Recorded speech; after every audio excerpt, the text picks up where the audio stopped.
We now welcome Sarissa Rawlins to Good Morning SKN. She's the founder of the new children's, behind the new children's book, the author of the new children's book, rather, the series Miss Market Friends.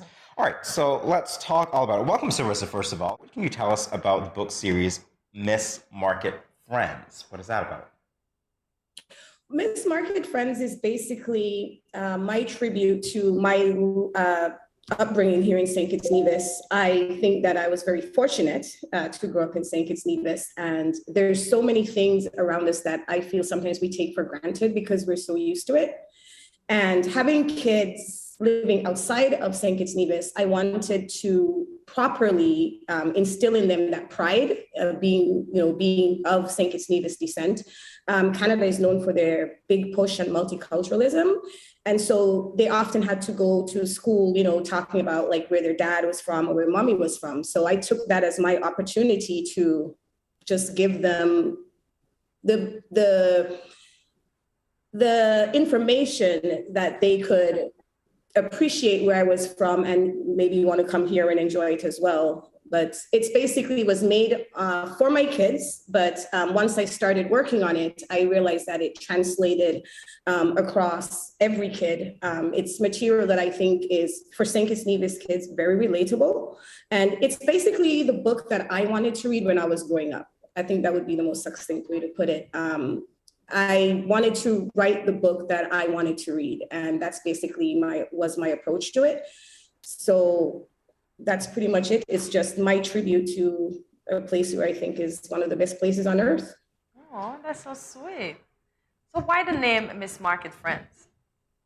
Miss Market Friends is actually, I was very close to my great-grandmother. Her name was Elizabeth Claxton, but everybody knew her as Mama Miss. And as short, affectionate term, you would just say Miss. And growing up, I spent a lot of time with my grandma at the public market. That's pretty much where I learned how to count, how to, face people and be friendly. And I met so many different people from different cultures. I would go there from the age of 6 up until I was about 13. And I would help her, make change or run errands for her. And what she would do while I was there so I wasn't too bored, she would tell me stories. Like back in those times, and it seems like forever, but we didn't have television and stuff like that. So I was always an avid reader. But my grandma used to sit us down, just as you would picture it, around her feet, and she would tell us all these fantastical stories. I couldn't tell you which parts were true or not, but they were awesome. So it really was my tribute to the time that I spent with her and all of the things that I felt that she taught me. It was basically, I just wanted to never forget her, and I wanted my children to know what a good legacy that they came from. Nice. And who are the characters in the book, by the way? The characters, I have 4 children. So 4 of them for sure were based on my kids. So the honeybee is based on my oldest daughter. Her name's Zaria. We call her Tata. Then it was Jendi, which is my little sister. That was named after her. Then Marley the monkey was from my 8-year-old daughter. Kaya the donkey was from my son. And then I just liked the name Pico for the pelican. I just liked it. And then the main character is kind of based on my experiences, but I use my 8-year-old daughter as the model and as the writer. So she's Zaylee Rose.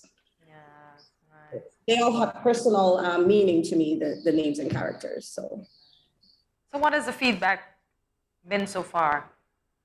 honestly, I have been humbled. Like I said, it's one thing when you're tucking away in your basement and you're showing stuff to your kids and they're like, Mommy, you're awesome. But what I wanted to have people experience when they read my books, it has actually been what has been happening. I literally get goosebumps sometimes.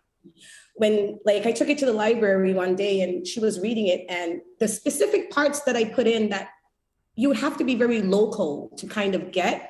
And when I saw the way that it resonated with them, I was like, okay, I did good. So I am happy with the feedback so far. Just want to kind of push it more and let people know that it's there, make it a bit more, and let them know how accessible the material is as well. We're looking at some of the characters right now, actually. I'm looking at, I think it is Kaya, Yeah. who's dressed Yes. as a bull. Okay, Bull, obviously, I yes. think that you're speaking to our heritage, but why don't I Yes. let you do it? Motivation for Kaya's costume here. Bull. Is that the one where he's wearing the mansion bowl one, or is it Yes, Yes. the? yes. Oh, Yes. The mansion yes. bowl. So, when I started creating it, I really wanted to pinpoint on certain things that I felt were unique to St. Kitts Nevis. So I did a lot of research online, and I pitched far ahead because I have really big plans for these characters. A lot of merch, a lot of licensing. So I was like, okay, I want them to be associated as much as possible with cultural things. Because growing up, I would see, like I read a lot of the Ibis books, and you would read about like Trinidad, you'd read about Barbados, like what we would term the big islands. And we were always considered small islands. And I always felt, well, if I can read about some valley in Jamaica, like Nevis has, the Bat Stream. I want to pull something that people can connect with. And no matter if you were raised on St. Kitts or Nevis, the Mansion Bowl is stuck in your head. I am still scared of the Mansion Bowl. But even doing the research, like when you grow up, you kind of learn about it in abstract, but doing my research, when I found out the history of a lot of these cultural things that we do that we may take for granted, there's a really awesome story about the Mansion Bowl and how it even came to be. So definitely, I wanted to pinpoint that because I really wanted to as well showcase both islands. Even though I was born in St. Kitts, I was raised mainly in Nevis, and a lot of the material that you see is, for the most part, St. Kitts centric. Like nothing wrong with that, but I just really wanted to pull a more inclusive thing where it's St. Kitts and Nevis, where a St. Kitts child, maybe they don't know something about Nevis. Same thing for Nevis child not knowing specific things about. So I just try, like I said, it was what I wanted my children to learn, how I wanted them to learn it, and also what I would have liked as a kid. I can answer that. It's definitely a great motivation, obviously, because when Ooh. you are doing that, okay, Cortensi's oohing. I'm going to let her take it. What are you oohing over? I'm Hortensia? oohing at the fact that Pico and Zaza has on the national wear. Yes, You yes. see that, right? Country above self. I know it sounds corny when you do that, but I really do believe in country above self. Yeah. But in order to instill that in our kids, we kind of have to show them that what we have is just as important as what they find out there. Yeah. So again, it was one of the things is it translates over to a tourism point of view as well. Okay. And I did work a lot with, front-facing tourism and stuff like that, customer service. And what I found when I was growing up, like people would create something for the tourists. It was like the locals, it's kind of like, by the way, if they want to use it, sure. But these things were created mainly for tourism. And I just felt that we could kind of flip it. And I created it for St. Kitts Nevis children. But I think that it does translate across the board because I've had, I created it, I was in Canada for the most part, and I've sold many copies in Canada because people are interested in learning, about different parts of the world, and you break it down to a child level. And I just wanted it to be for St. Kitts Nevis kids, but translate for everybody else. But is there any particular story in the book that is especially important to you? I would have to say the storybook, the premise of that book is basically celebrating our national flag. And I think it's a really cute story. My 10-year-old actually helped me close the edges on that one. But it's basically about Jendi the frog.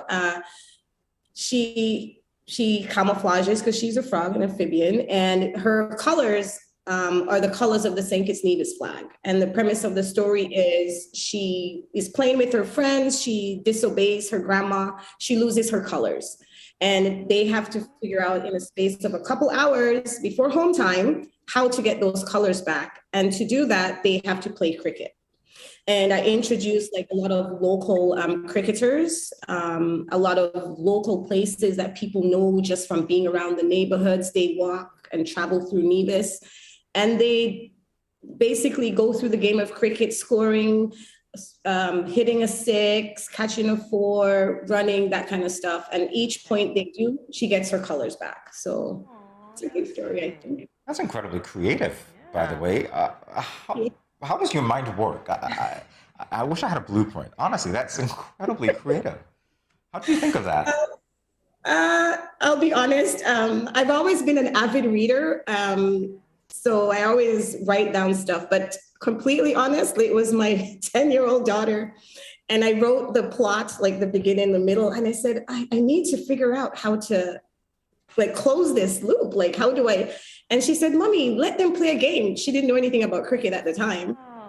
But she gave the suggestion because actually when I started, I explained to my kids what I was doing and chose their characters. So it was very much a family enterprise. Like we worked really hard together. So they love their characters. I've told them it's yours, keep it.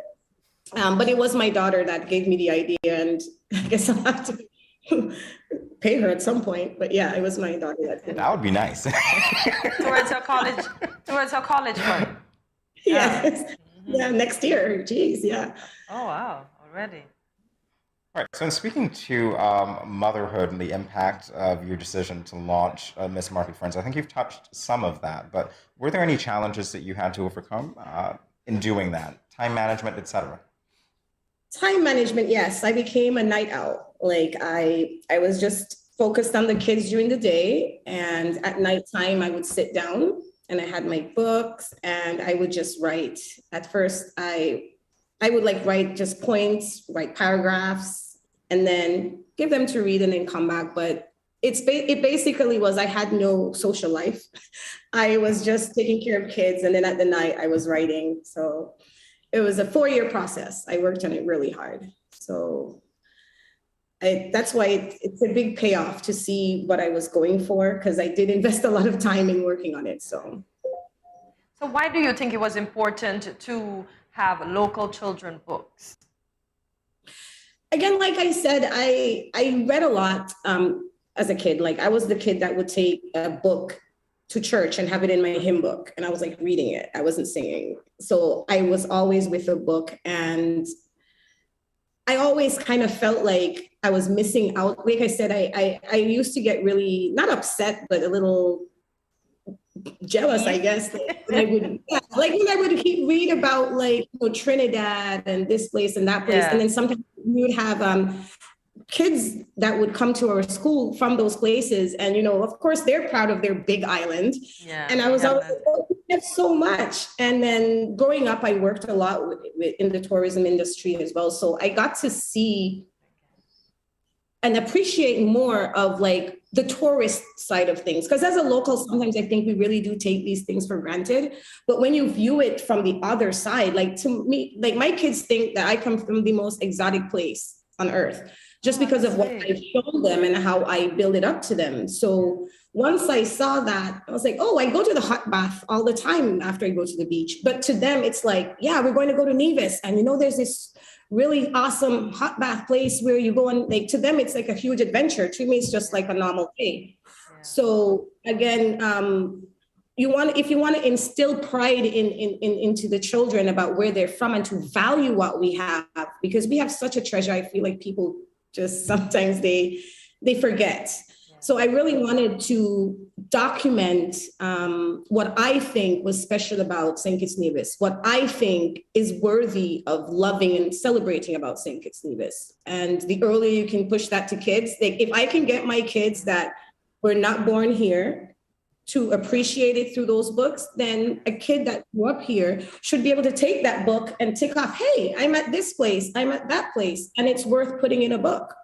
Yes, indeed. All right, Sarissa, let's talk a little bit about future plans, whether you plan to go digital, whether you plan to integrate your work into the curriculum here in St. Kitts and Nevis. So what does that look like for you? What's the outlook? Well, I am very hopeful. I've gotten some positive feedback. I am still waiting on a few callbacks. We have explored all of those options, actually. So I can't really say too much, but it's in the works. We will have a digital component because that's pretty much the way of the world. But I definitely we're still going to have that tangible element. I think that is important. I love books. I love the smell of books, like flipping through books. So, if you're going on a plane, digital is fine. I've had a lot of interest actually from school teachers, from parents, about incorporating this material, which is why I'd like to extend an invitation to the schools in SKN. If you would like us to come by and do a little presentation, tell you more about what we have to offer, we'll be happy to do that. We are going to be making some donations to some of the school and learning centers with our branded material. That was actually very important to me. I wanted to see locally branded, locally relatable stuff on the walls when I go into schools. Yeah. That was something that I realized and a lot of the feedback that I've gotten from these educators is that that's what they want as well. Like, they really like the fact that it's relatable. Like, for the Alexander Hospital card, let's say, you can walk up to the hospital and see it, so to me, that does help with learning when kids can relate what they see in here to out here. So hopefully we get to do a lot more school visits. We have art projects that we're going to be doing at no cost as well. And we're also hoping to introduce a fundraising element. And how this would work is we would give order forms to the school, and the school then will, if they think that that material is worth it, they can go ahead and promote it among their classrooms and the kids. And a portion off the top goes right back to the school.